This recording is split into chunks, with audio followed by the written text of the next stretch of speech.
nous sommes avec M.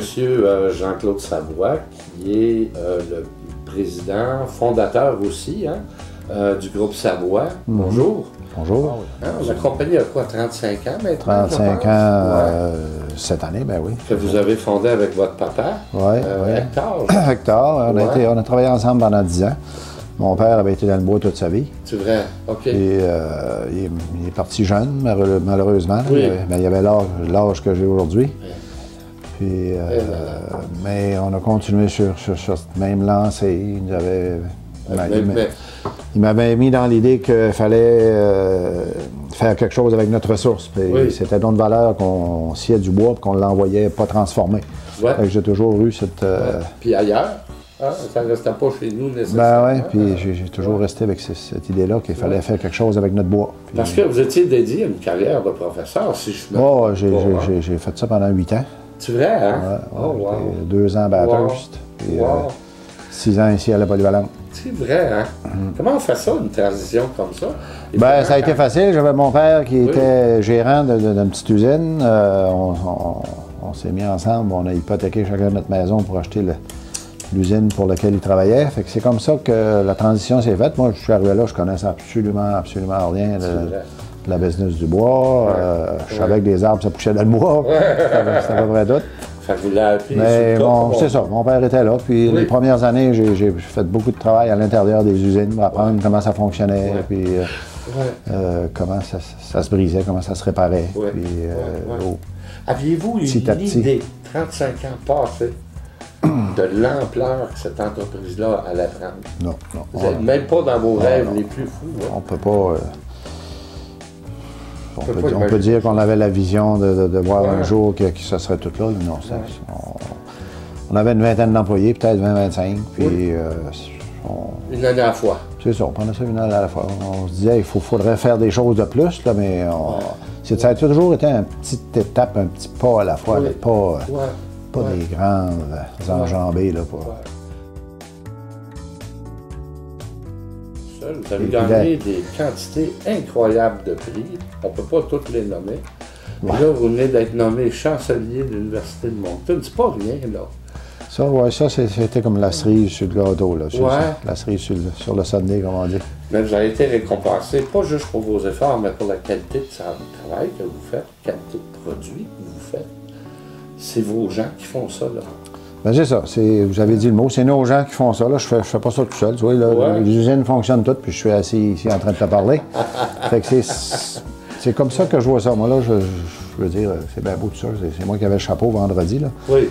Mais ça couronne la carrière de toute une équipe, puis c'est comme la Coupe Stanley, tout le monde veut y donner un bec parce qu'ils l'ont tout mérité, puis... Alors, c'est un petit peu un trophée pour tout le monde. Je pense que oui, c'est comme ça je pense ça, là. C'est comme ça je pense ça avec... Plus fier, par exemple. Bien, moi, ce que je suis fier, c'est de... Si je prends ce qu'on faisait il y a 30 ans, on sciait peut-être 3-4 millions de pieds de bois par année. Puis les gens autour disaient, ben là, ça sert à rien qu'on ait des plus gros moulins que ça. Du bois, il n'y en a plus, on l'a tout coupé.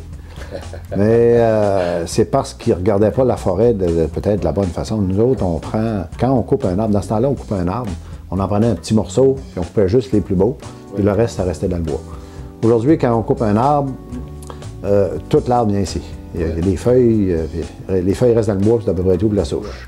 Fait qu'on utilise toute l'arbre, on utilise la ressource d'une meilleure façon. Puis on fait toutes sortes de produits avec toutes ces parties de cet arbre-là. Je pense que c'est ça là, qui nous décrit le plus. On coupe on est dans le bois franc seulement, pas dans le bois mou. Quand on coupe un arbre, on fait du plancher, on fait des composantes d'armoire, tu vois, tous les petits morceaux de bois qu'il y a là, c'est toutes des choses qu'on fabrique ici. On fabrique des produits de chauffage, des granules, des bûches, des briquettes. Des usines de transformation à Moncton. Hein, on a une petite usine à Moncton où on répare des palettes puis on fabrique des palettes neuves. C'est dans les palettes seulement. On a une usine de sciage en Nouvelle-Écosse qu'on fait du sciage de bois franc. Puis on a à Kedgewick, une usine à laquelle on prend des pièces de bois qu'on a fabriquées ici puis qu'on les transforme une deuxième, une troisième, une quatrième fois même. C'était pour vous demander, M. Savoie, parlez-moi de votre famille un petit peu. Ma femme vient de Mont-Laurier, qui est une petite ville au nord de Montréal, 3 heures au nord de Montréal. On s'est rencontrés à Montréal. Au cours d'un été, j'étais allé travailler en espérant pouvoir gagner quelques sous, payer mes études. Puis c'est là qu'on s'est rencontrés. On s'est mariés en Ontario, finalement, quand j'ai été finir mon bac en Ontario. On s'était mariés à Sturgeon Falls, un petit village entre Sudbury et North Bay. Et on a 2 enfants, 2 petits-enfants. Wow! Donc, une belle petite famille. On est impliqué beaucoup en éducation. Je pense que c'est là que c'est là que j'aime concentrer mes efforts, malgré qu'on participe à toutes sortes de choses, comme tu as mentionné le Festival Western tout à l'heure. On est commanditaire depuis la première année, puis on l'est encore, puis on va l'être encore pour longtemps.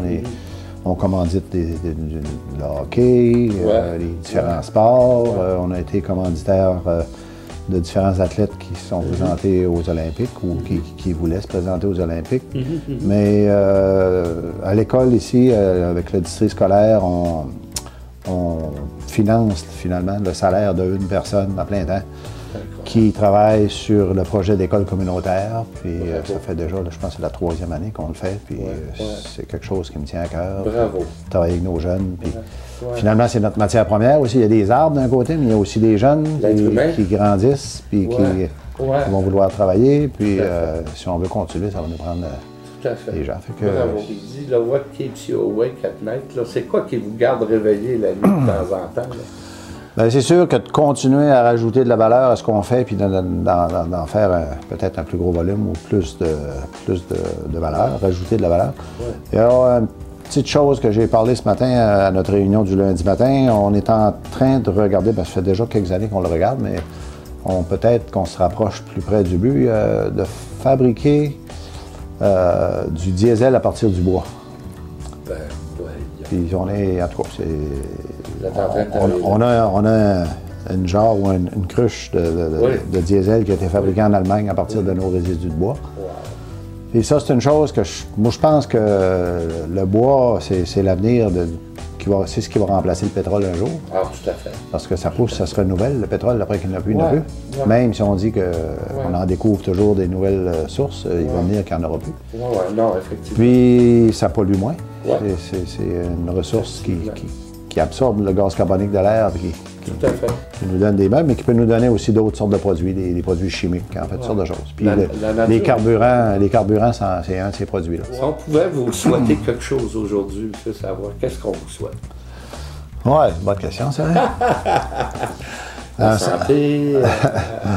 Bien, la santé, c'est sûr que sans la santé, il n'y a rien de n'importe quel autre souhait qui va se réaliser. Mais je souhaiterais que cette entreprise-ci continue encore longtemps, puis que continue à apporter du travail à une bonne partie de la population, puis contribuer à la richesse de notre région. Puis je me souhaite un beau gros saumon de 35 livres cet été. M. Savoie, on vous le souhaite sincèrement. Puis merci du temps que vous venez de nous consacrer. Ça me fait plaisir. Vous faites partie des gens prestigieux. De qui on aime parler. Puis les gens, je sais que vous êtes connus. S'il y en a qui ne vous connaissent pas, on veut vous présenter à ces gens-là.